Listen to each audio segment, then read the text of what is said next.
Hello, this is Man Cave Comics, coming in with a long overdue short video on what I have on the wall of light. I am going to be showing from Golden Age to fairly modern, meaning 1980s comics. There's one DC comic, zero Marvel, and I have a few comics that I've already shown before that are going to be on the wall, maybe 2 or 3, but it's going to be mostly stuff that I have not shown on my channel. So I'm starting off with my big wall here, which has 5 comics, and they're all Bigshot comics. So let's move in here. Bigshot from Columbia Comics in the 1940s, sort of a goofy, comic-y, meaning less serious comic-y, with various themes, and I tend to pick the ones that have war themes. They don't all have war themes, and this is one of my favorite, actually. It's Bigshot Comics 25, and it is a Hitler cover. Hitler's driving this submarine. Ach Himmel, what is? And these guys are commenting here. Look, slap happy. I told you that piece of sausage would make good bait. Reel the rats in, Sparky, and I'll step on them. Now, this guy who's going to step on them, look at those shoes. That's some big feet there, huh? So anyway, that is the first one I'm showing. This one I believe I had on my wall already, but it's still a great picture. This gentleman is plucking one of Hitler's mustache hairs, or almost looks like a nose hair, but I'm assuming it's a mustache hair regardless. And he's making a brush out of it to paint. This is Bigshot 43. This is one of the few Bigshot comics that's not war themed, and it's one of the earlier ones, 17. It has the face on it. The face, I mean, he's pretty ugly, right? And he's having a fight with these guys with swords and turbans. And it's not a common comic to come by. It's not overly valuable, but I picked it up for pretty cheap. This comic I believe I already had on the wall as well. It's Hitler, Mussolini, and Tojo all being punched with a Heil Hitler. It's Bigshot 28.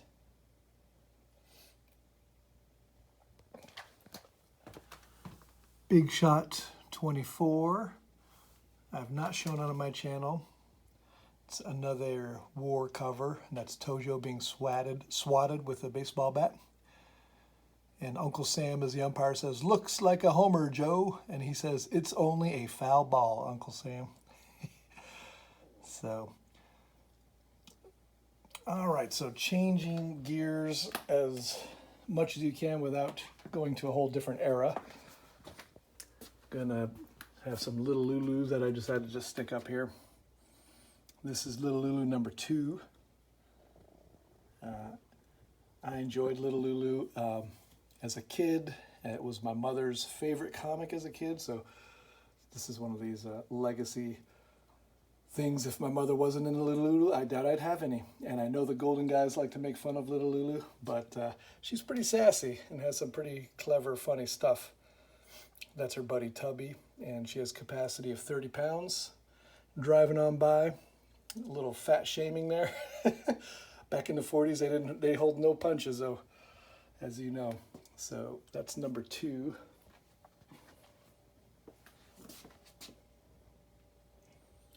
This is Little Lulu number 1. She's clearing the snow with a vacuum cleaner. It's from 1946. And you'll have to excuse my man cave. It is a real mess.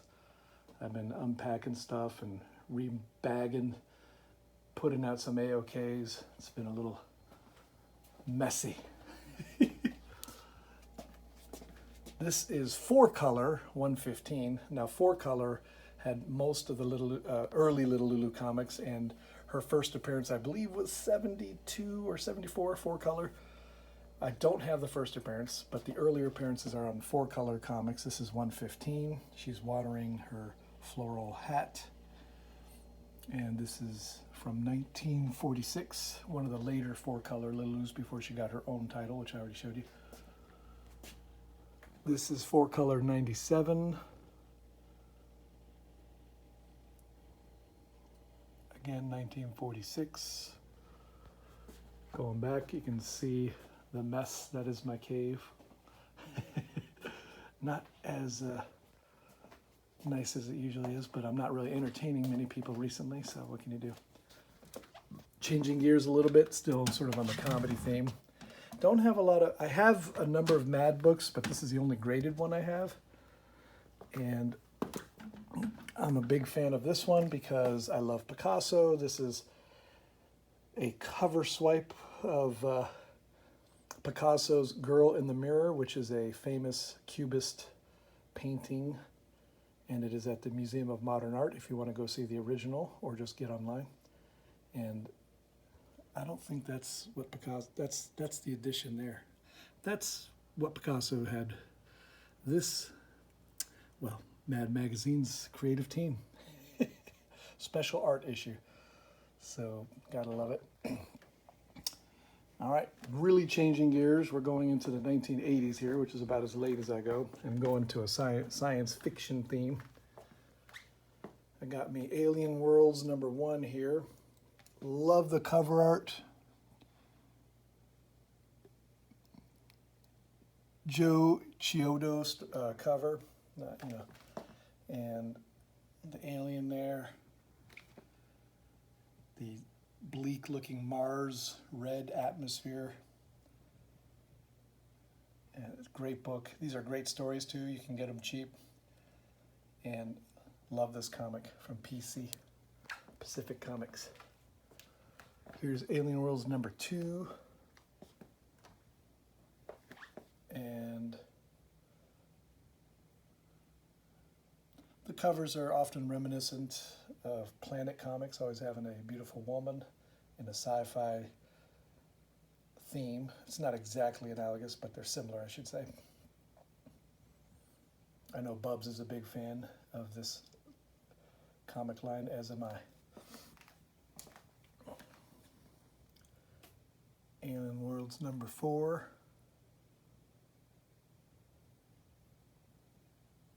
Great covers and great stories. So I recommend, if you have a chance to read these, read them. They're excellent. A bunch of short stories in each, all very sci-fi and good stuff. All right, going a little older here. Got Weird Science, EC's Weird Science #19. And this is a Wally Wood cover and art.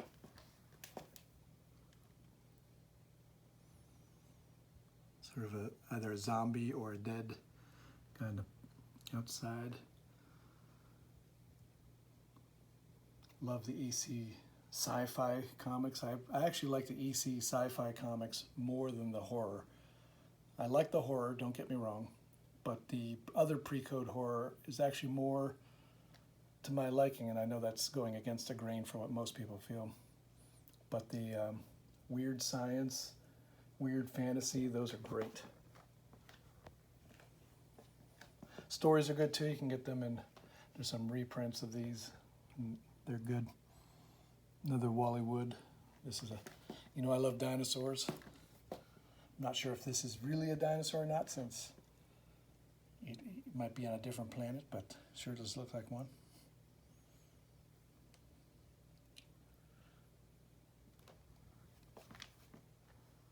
This is #15.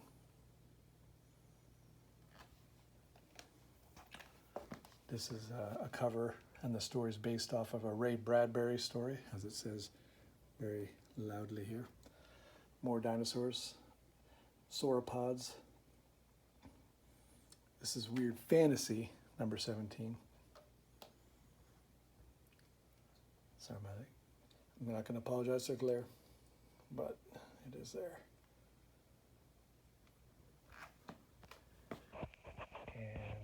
Weird Fantasy 13. This is an Al Fieldstein cover, not Wally Wood. The last one was Al Fieldstein and Wally Wood, by the way. Love that planet.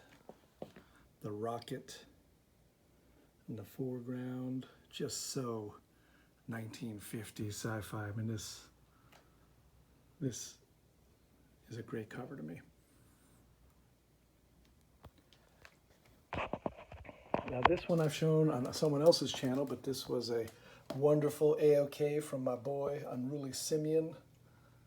Amazing Adventures #5 from 1951. Excellent 50s sci-fi cover. Good girl art, alien art, spaceship. Got the aliens here. And this is Murphy Anderson cover. Love it. Thank you, my brother. So 1950s. Look at that hairstyle she has underneath the helmet. It's great.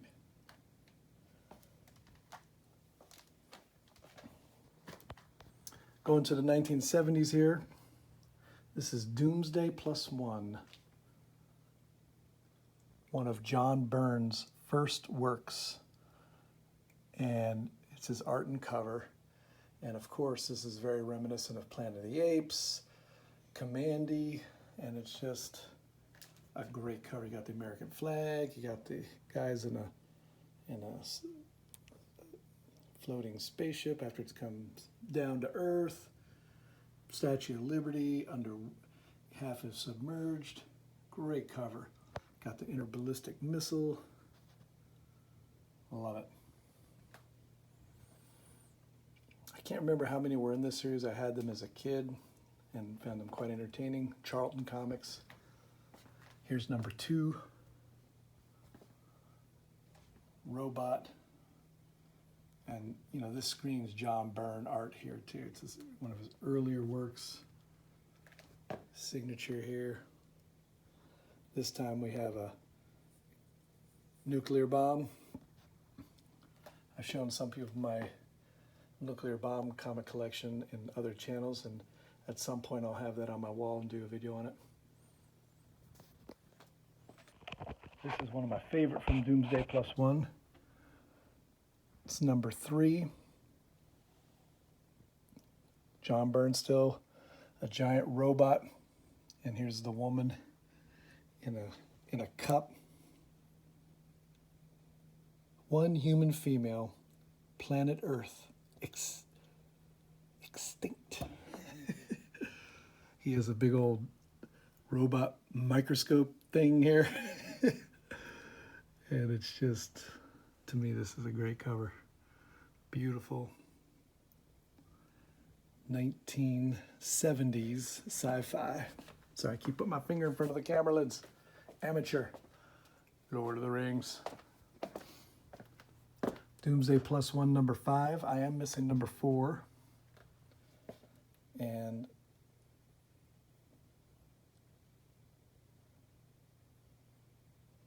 great cover.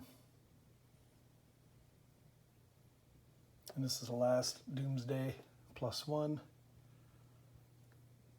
#6, the last one I have, I should say. Get the colors.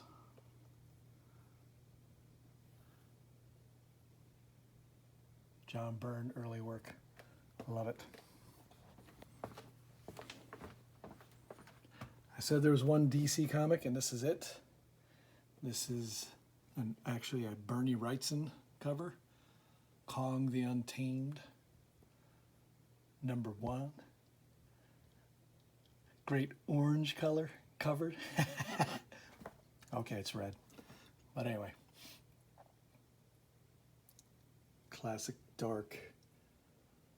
The use of shadow. Bernie Wrightson, very good at that. Speaking of amazing artists, we got Frank Frazetta here, Weird Science Fantasy #29. This is a well-known comic by comic fans. The gentleman brawling with the cavemen on a cliffside. EC Comics goodness. 1955. Cowering in the cave. Question is, who's the good guy, who's the bad guy? Who knows, right? You assume. But anyway, looks like they're just defending their home to me.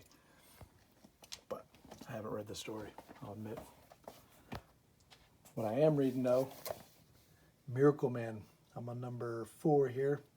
Check out Comic Head 84's review on it. I only watched a bit of it because I didn't want any spoilers, but I'm loving the series. It's very good. So these are my last two. Spaceman number 1 from 1953. This is a Bill Everett cover. These monsters coming out of the hole, attacking the travelers here. Classic sci-fi. The planet in the background. Just gotta love it. And lastly, I did actually show this comic to somebody, I forget. This is a Wally Wood, early Wally Wood cover, 1952. Strange Worlds number 6. Sort of a goofy looking alien. Wally Wood's talents lay in his representation of the female form. And that's what I have on the wall right now, a bit of a eclectic mix. Hope you enjoyed it, and appreciate all of you. You take care.